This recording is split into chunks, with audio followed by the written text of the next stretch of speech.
দেশে 3 দিন পর ঘরে ফিরলেন বাংলাদেশের অপহৃত চাইলাফরু মগ। গত 13 সেপ্টেম্বর বাংলাদেশে ঘুরতে গিয়ে অপহৃত হন তিনি।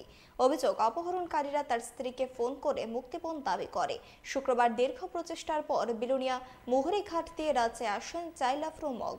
যদিও এই ঘটনায় বাংলাদেশ পুলিশ একজনকে গ্রেপ্তার করেছে বলে খবর। পাশাপাশি কর্তব্য পালনে বাধা দেওয়ায় এক বিএসএফ কনস্টেবলের বিরুদ্ধেও মামলা করেন আইসিপি ইনচার্জ। এর মধ্যে মানে একটু মানে উঠতে লেগে চেষ্টা করছে, আর অন্যতম স্যার আমার সিএনজি একটা বাইক লইছে, আমার তুলে লইছে। একটা বাউন্ডার করে ঘর একটা আছে, এই ভিতরে আমার রাখছে।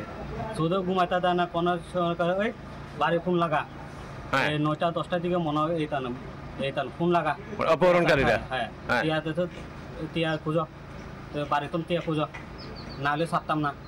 আমি কইছে আমি পাঁচটা দিয়ে আইছি, আমার সমস্যা নাই, আনে কিলে টিয়া দিতাম আমি। আনে তো আমি টিয়া লই খাইয়ে রয়েছি নি, পয়সা 70 না দিতে স্যার, এমনি খুশি তখন। কত টাকা চাইলো? 10 লাখ টাকা স্যার। আগে বনা জানে কলাই রে কথা কই না না হেতারে তো রাখুন যাবে না, মানে এতে সমস্যা হইতাছে।